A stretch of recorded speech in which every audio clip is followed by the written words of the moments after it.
Yo guys, welcome back to another video. I know it's been nearly 2 weeks now since I last uploaded, and the last thing I did upload wasn't really content, it was just an update sort of video. I can't remember when I made actual content last, to be honest, but I'm back again.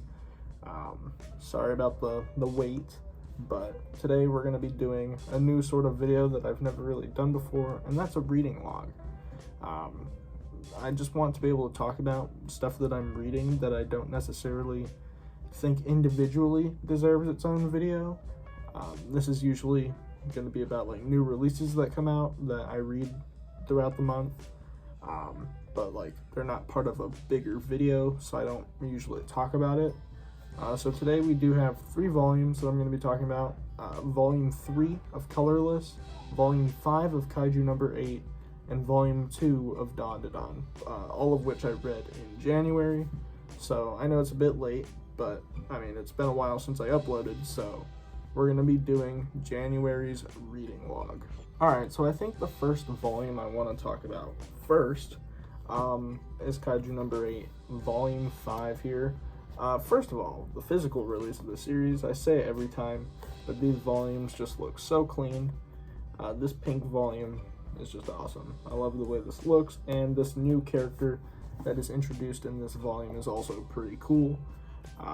Yeah, it's just a really good looking volume, and I think it's probably my favorite looking volume so far. Maybe Volume 1 is better, because Volume 1 looks fantastic, but Volume 5, if not first place, is definitely a close second. So yeah, this volume, I'm still enjoying the series quite a bit. I like Kaiju number 8. This volume didn't disappoint a whole lot. I will say that this is probably the weakest volume we've had so far. Not to say that it was bad by any means, but I do feel like every volume that we've had so far other than this one was to a higher standard, maybe. Or at least, maybe not that this is less of a standard, or not less of a standard, but lesser of quality, but rather maybe not as much interesting stuff happened in this volume. And I guess that really does come down to like a opinion kind of thing. You know, some people might have thought that this volume was one of the more interesting volumes. I do like how it resolved what happened, the big cliffhanger at the end of Volume 4, where Kafka's having to fight what's-her-name's dad. But other than that, I mean, and also this new character that was introduced was cool, and Kafka being put on this new team, that's cool. But other than that, this volume was just kind of like, it was cool, I'm liking it, but all of the other volumes so far were better, so. But I am interested to see what happens next. Next up, I'm definitely going to want to be talking about Dandadan here. I've gone on record to say that this is probably one of my favorite series right now, and will go on to be like a top 5. Honestly, I think this is like in my number 5 spot at the moment. I just really enjoy this series. Just based on the first 2 volumes, it goes crazy. The first volume was something else. Like, that might have been one of the greatest debut volumes of all time. Like, it was really awesome. But Volume 2 did not disappoint either. This was fantastic. I definitely would say it was not as good as the first volume, but that's not like by a lot. So yeah, this volume definitely does go crazy. A few things happen in particular that I really did enjoy. First of all, Turbo Granny. She's now like condensed to like this little cat figure looking thing, and she's sort of like a little, it's almost like that trope of just like the little monster thing that follows the main characters around, whether that's like Lucky, I think its name is, from Fairy Tail, or Puck from Berserk, just that little thing that just follows them around. But obviously it's Turbo Granny, so she's like super crude and sarcastic. So it makes for a very funny and an entertaining tertiary character. Yeah, I like it quite a bit. Also, it's just as funny about other things too. Of course, in the first volume, one of the main conflicts is that our boy Okarun got his nuts stolen, but he gets his nuts back in this volume. Or was it? No, it was his dong. His dong goes missing. In this volume, his nuts go missing, and so now they're trying to find his nuts. But like some monsters get a hold of them, and so now they're having to fight monsters to get his nuts back. But he does get some more control over his powers, and he's got like this really cool looking form. I think it's because they took Turbo Granny out of him, so she's not in him, but there's like a residual like power, so he's able to take full control over the power. So yeah, he just has a really cool power. I love the design of his like spirit form or whatever. It looks just dope. So yeah, Dandadan, really awesome.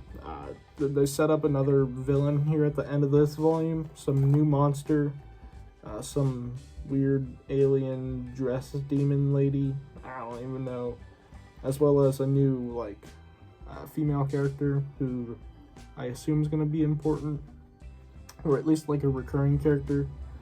So yeah, Dandadan's freaking fantastic, and I absolutely love it. And the final volume I am going to be talking about today is Colorless Volume 3.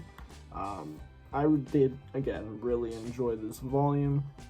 Another series that is ongoing, and I'm really, really enjoying.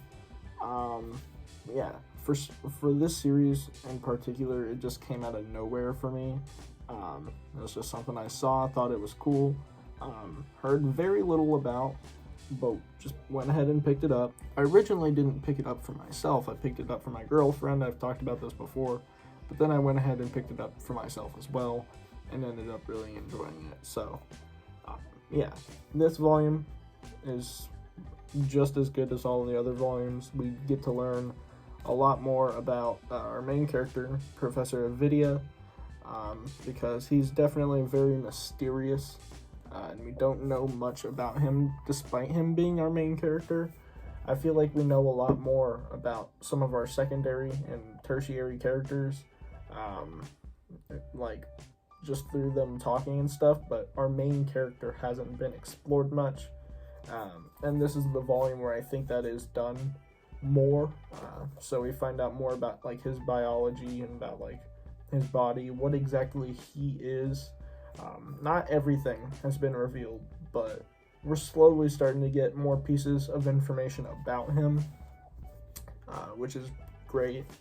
Also, the villain in this volume was interesting, especially at the final battle with that like almost Doc Ock sort of armor that he had. Yeah, it was really cool. And then at the very end, of course, they have the whole little interaction with the Divine Order, or whatever they're called. So they talk about how the groundwork for their plan has already been laid.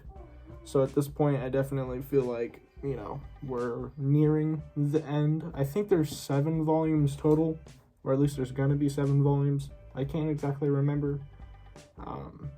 But yeah, like, I think we're like nearing the point where major conflict is like speeding up and it's nearing the climax, I suppose. Anyway, this volume was great.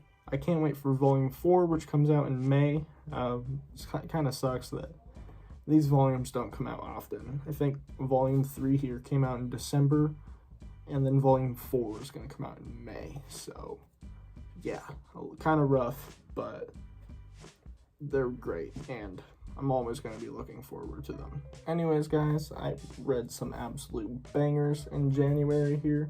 I know this was a bit of a shorter video. I just really wanted to talk about something that I read, and these are just some great series, and these were some great volumes. Yeah, I mean, there's quite a bit of stuff that I read, like as far as new releases go, that I don't always talk about, just because it's hard to do a video on a single volume. That's something that I've definitely strayed away from doing. I used to, but it's just not worth it to do anymore. So this is kind of the perfect format of a video to where I can talk about multiple things at once. Yeah, it's really cool. that I can do that. So I'm going to be doing this kind of video more often. But yeah, anyways, I hope you guys did enjoy. If you did, please be sure to leave a like and subscribe if you haven't already. I would greatly appreciate it. We do have more videos coming soon, this coming week. There's going to be some more stuff. I just have to get back in the groove of doing things again, since I did take quite a bit of time off. We got some One Piece stuff, the Vinland Saga review coming for book 13. So yeah, we've got some content to be made, and it'll all be coming in due time. So stay tuned for all that, and I'll catch you guys in the next one. Peace.